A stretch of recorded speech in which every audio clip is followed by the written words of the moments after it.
Yeah, I think it's really powerful. We have a question in the chat room.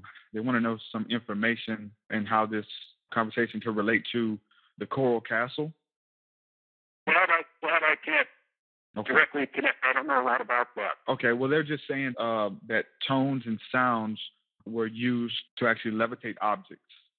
And there is that, a lot of people believe that that's how the pyramid was built. Through these different tones and sounds, they're able to move and lift objects and things like that.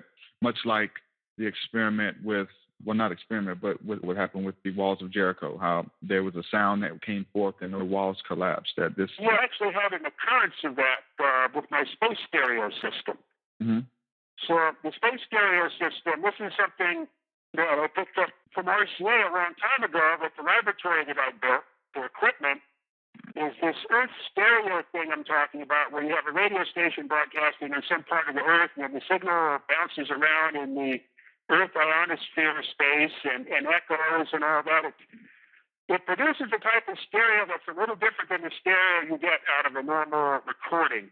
Mm-hmm. There's an extra phase component added, and what happens is, and this is what really struck me in the laboratory back in the RCA days, is the sound would leave the plane of the speakers of the teletype signal or Morse code or broadcast station or whatever it was that I had tuned in this stereo system with two antennas at right angles to each other, like giant microphones pointing to different parts of the Earth.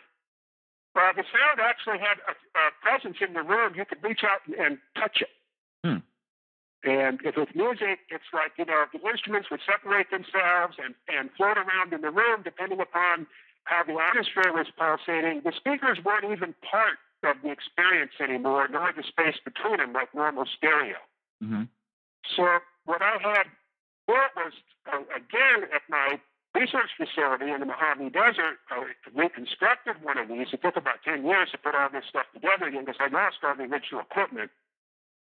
And there's a station in China which broadcasts the red wave up to day that is specifically used to jam another radio station.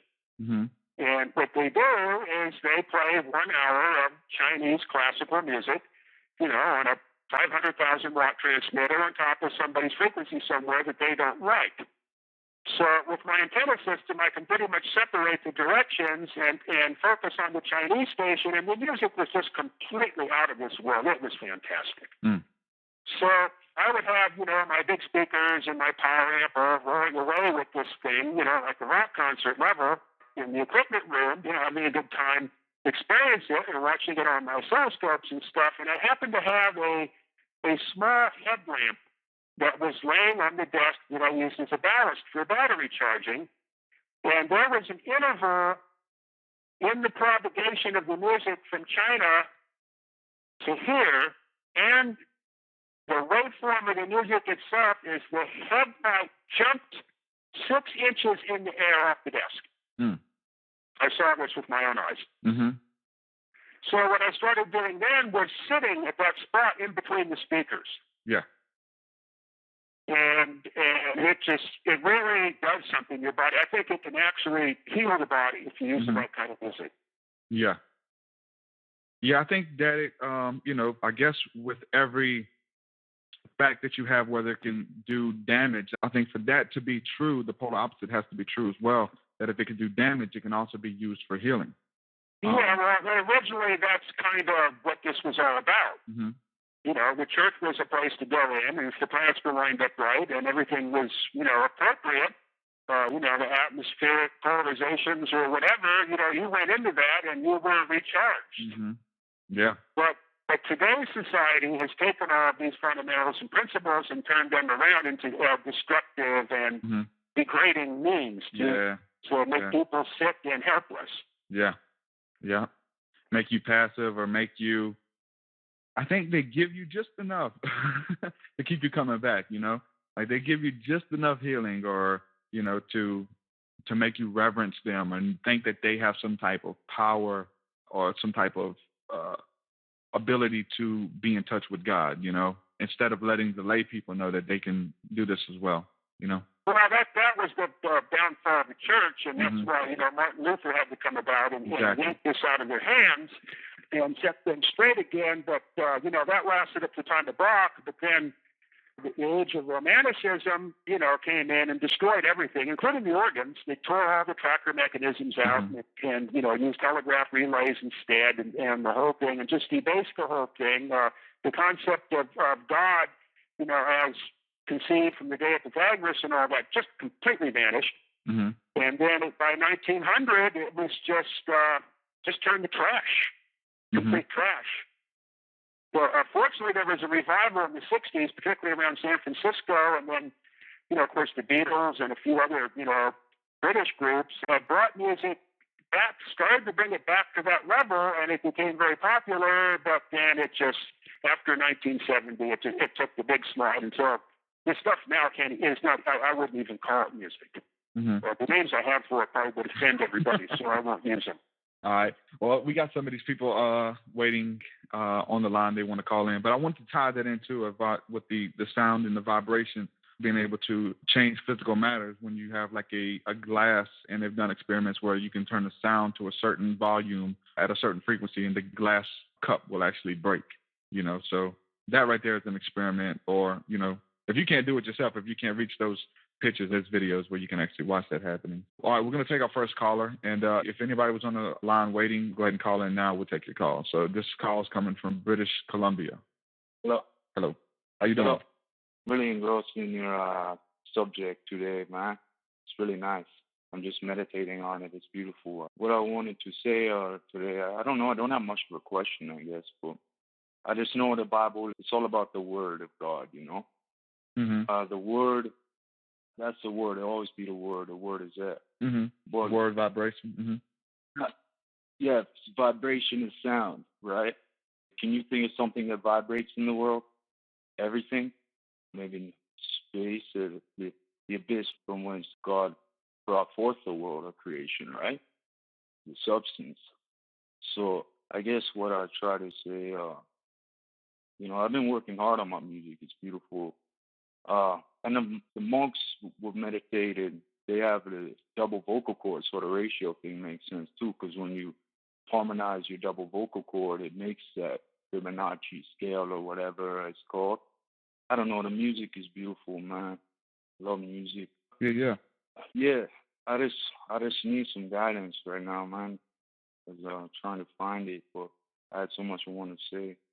I hear you, man. There's a lot, to be said, and I think in this same, aspect, we've touched on a lot of different topics so far, and we're cramming them all into this one interview. And all of these little topics that we're touching on, you could go into a lot of detail, and that's what Eric does. If you look up his work, you can find him online. There's tons of YouTube videos of different interviews with him where he goes into a lot more detail in some of these vague questions that I've been asking him today. So you can definitely check out his work there, man. Energy is vibration, right? Energy is vibration. Vibration is sound. Music is energy. Everything is interconnected. It's all sound. The sun is a sound. The stars sing. The stars are like a drum. They're not just sitting there shining. They go boom, boom. But sometimes they make terrible noise, like you said, too. So music might not sound like it today. So the most powerful thing in the world is our sound. It's all about Jesus at the center of a snowflake. You'll find the Star of David every time. Yeah. So, Eric, what can you tell us about the what is known as the Merkaba or the Star of David in sacred geometry? Do you know anything about that? Not right off. There's a lot of it's like what he was saying with the snowflakes and things like that. They're actually finding this Star of David, this hexagon, this 6-pointed star in the middle of these different snowflakes. Whenever something's vibrating or something's spinning, supposedly you get that shape, the 6-pointed star or the Merkaba, with it actually spinning. Yeah, well, in the case of the snowflake, that's the archetype that the water crystallizes on. So it's all going to be based on those angles. The entirety of the snowflake is somehow going to be derived from that archetypal angle, the seed angle in the middle, which makes sense. I'm not exactly familiar with all that, but as far as log periodic antenna design goes, and the Rudolf Steiner concept of the growth of plants, there has to be the seed archetype that exists one step out of what is being created. Mm-hmm. And then everything progresses from that point. There's a movement now that a lot of people are doing, and they're taking a vow and they're not listening to anything unless it's tuned to the 432 hertz frequency. They're saying that this music sounds better and it affects you differently. You're talking about 432 cycles versus the standard 440 cycles? Exactly.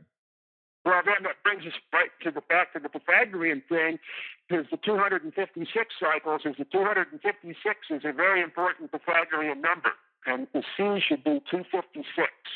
Mm-hmm. And then the other tone should derive from that. Now, the 432 might be that. I'll have to calculate it right off to see. Okay, so you're saying the 440 is not right. The 256? Yeah. Okay. Because the Pythagorean progressions are based on certain multiples and powers, and 256 and 512 are part of that series. Mm-hmm. Okay. And it's the same thing with the lengths of the organ pipe. You have the 32 foot, and the next octave you have the 16 foot. So if you start making these things different sizes, from the pure proportionality standpoint, it doesn't seem to make sense because the ratios are all the same with respect to each other. But from the Pythagorean standpoint, we're trying to tune on to this carrier frequency, to use a radio term that exists. Mm-hmm.